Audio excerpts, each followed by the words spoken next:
솔로몬은 성전을 건축하고 낙성식을 통해 하나님께 봉헌한 이후에 이제 자신을 위하여 왕궁들을 건설하게 되죠. 그리고 그 궁궐을 모두 완공하게 됩니다. 오늘 8장 1절에 보면 여호와의 전과 자기의 궁궐을 20년 동안에 건축하기를 마쳤다 라고 이야기하죠. 그러니까 성전을 건축하는 것으로 인해서 이스라엘이 하나님의 다스림, 통치 가운데 있다라는 것을 나타내 보는 것이고, 이제 자신을 위하여 왕궁들을 건축하는 것으로 인해서 이스라엘에 대한 통치자의 모습을 실제적으로 보이게 된 거예요. 이 원리가 있죠. 하나님의 통치를 받고 이제는 이스라엘을 통치하는 하나님의 대리자로서의 그 모습을 드러내 보인 것이다 라고 하는 겁니다. 이러한 건축은 성전을 건축하는 것이나 왕궁을 건축하는 것은 결국 어떻게 이루어진 겁니까? 하나님께서 솔로몬에게 주신 지혜로 이루어진 거예요. 하나님이 솔로몬에게 주신 지혜로 말미암아 하나님의 성전, 그리고 이스라엘을 다스리고 또 이스라엘을 통치하는 그 행위가 하나님이 주신 지혜에 근거한 것이다 라는 것을 나타내 보이죠. 그러니 하나님께서 주신 지혜는 실질적으로 우리 인생의 전 영역에 영적인 것이든지 육적인 것이든지 우리의 모든 영역에 영향을 미친다, 아니면 기준이 된다 라고 말할 수 있죠. 그래서 지혜를 얻어야 되고, 지혜를 얻기 위해서 더욱더 하나님을 경외해야 되고, 그러한 모습이 있을 때에 우리 인생에 어쩌면 영혼육은 하나님 주신 은혜로 아름답게 지어져 갈 수 있다라고 할 수 있습니다. 오늘 말씀에 보면 이렇게 성전과 궁궐 건축하기를 마치죠. 20년 동안. 열왕기상 6장에 보면 7년은 성전을 건축하고 13년은 왕궁을 건축하였다라고 이야기해요. 여간 20년 동안 성전과 왕궁 건축하기를 마치고 난 이후에 이제 오늘 3절 이하에 보면 솔로몬은 그 이후에 여러 지역들을 점령하면서 그곳의 성읍들을 건축합니다. 특별히 하맛소바를 쳐서 점령하고 여러 성읍들을 건축하였다 표현하죠. 하나님의 영광을 위해 성전을 지은 이후에 이제 자신이 다스리는 나라를 견고하게 하기 위하여 여러 성읍들을 건축하게 합니다. 하나님께서 맡기신 사명, 즉 성전 건축이라고 하는 그 사명을 완수한 이후 이제 자신이 다스려야 될 나라를 안정시키기 위한 솔로몬의 행동이라고 할 수 있어요.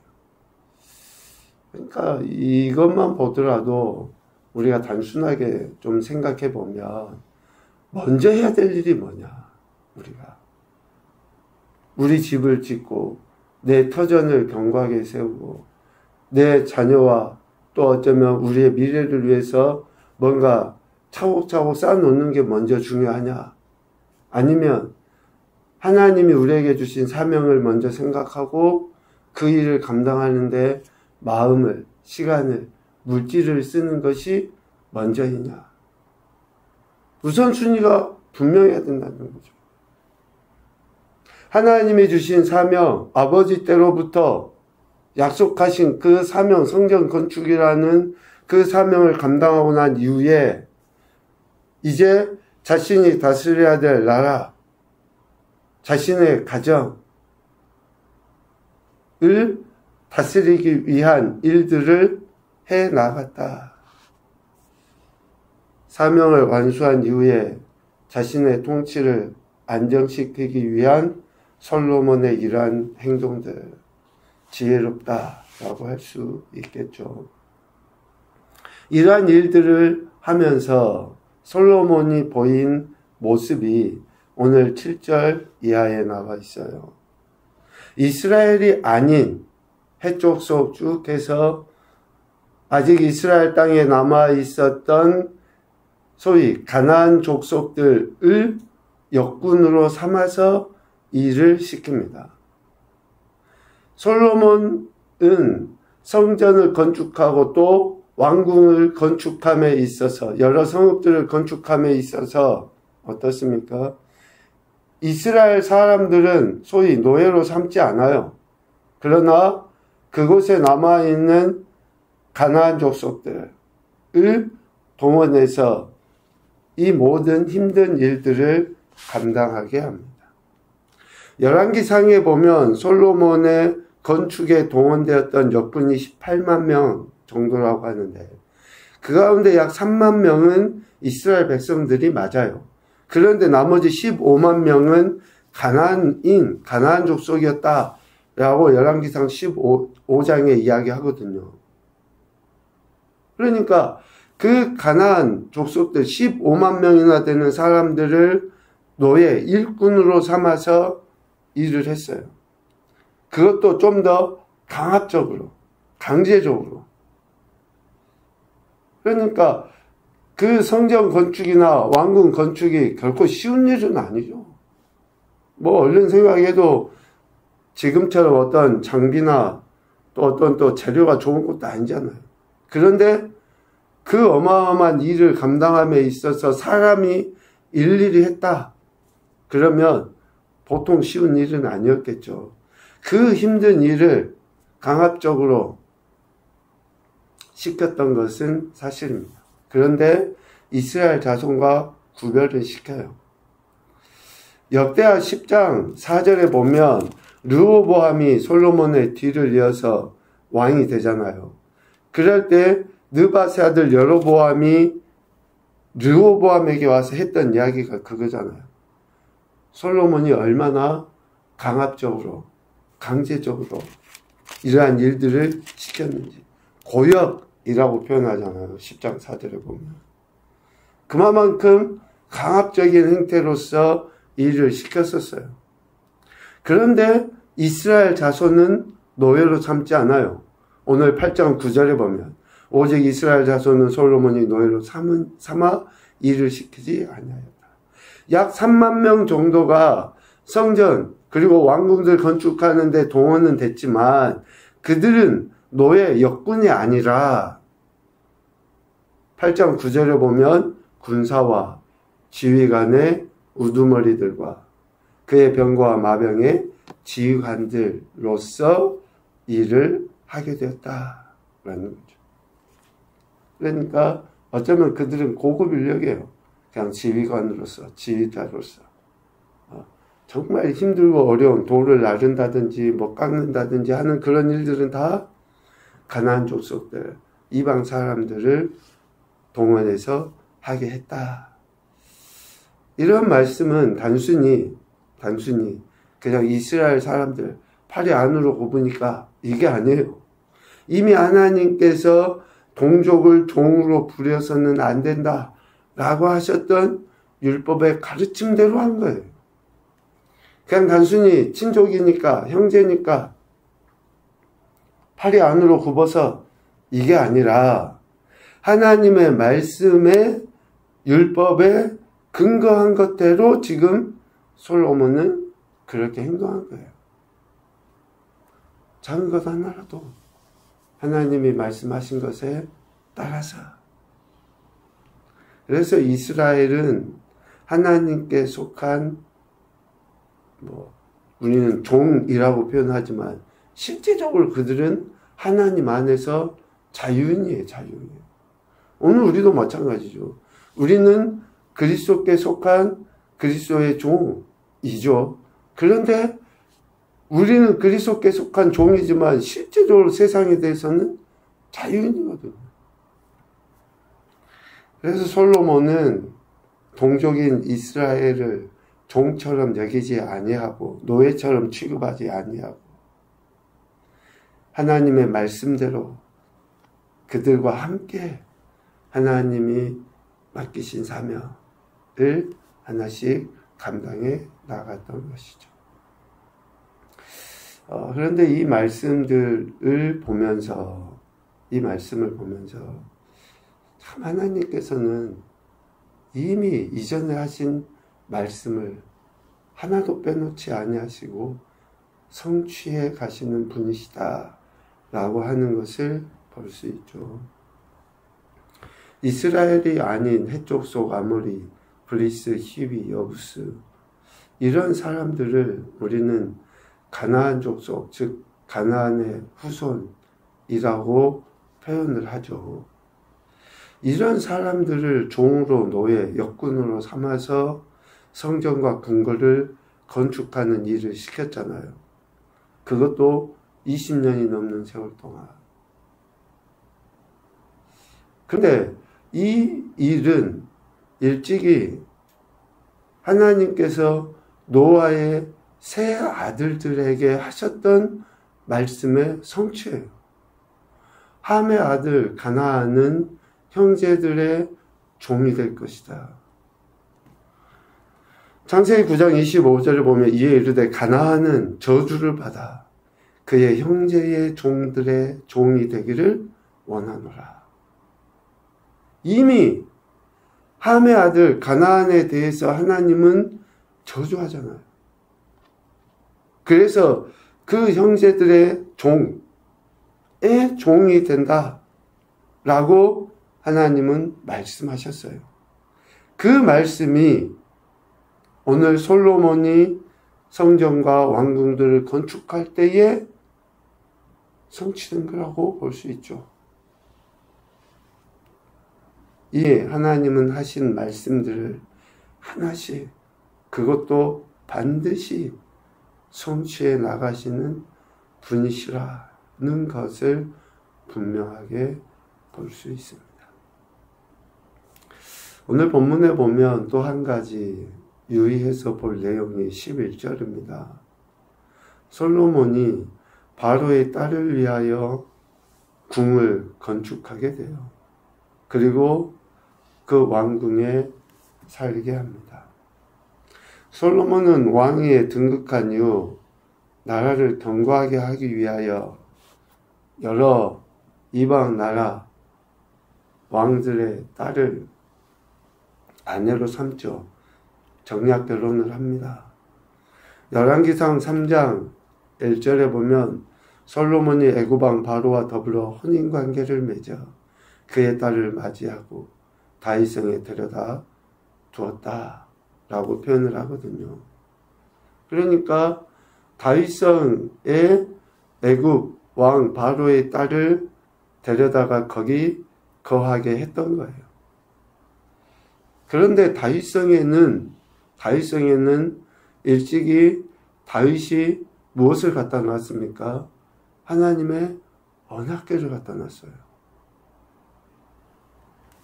왕이 되고 블레셋에 빼앗겼던 언약궤를 옮기려 했던 다윗이 성전을 건축하지 못한 이후에 어떻습니까?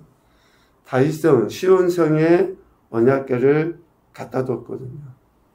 우리 앞에 보았던 역대하 5장 2절에서도 그렇게 표현해요. 이에 솔로몬이 여호와의 언약궤를 다윗성 곧 시온에서부터 메어 올리고자 하여. 그러니까 지금까지 약 40년의 시간 동안에 언약궤는 다윗성에 있었어요. 그런데 다윗성에 언약궤도 있지만 지금 뭐도 있어요? 바로의 딸도 거기 있는 거예요.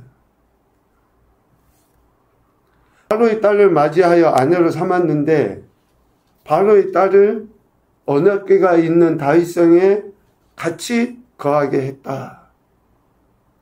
언약궤는 하나님의 말씀이고 거룩하심을 상징하지 않습니까? 그리고 애굽의 딸, 그러니까 애굽의 바로의 딸은 뭐예요? 세상이고 세속이고 어쩌면 음란을 상징한 거 아니에요? 이 두 가지가 너무 대조되는데 같은 공간에 있었다라는 거죠. 솔로몬이 바로의 딸을 위하여 궁을 건축하고 궁으로 들이기 전까지 너무나 다른 이 두 가지가 한 공간에 있었던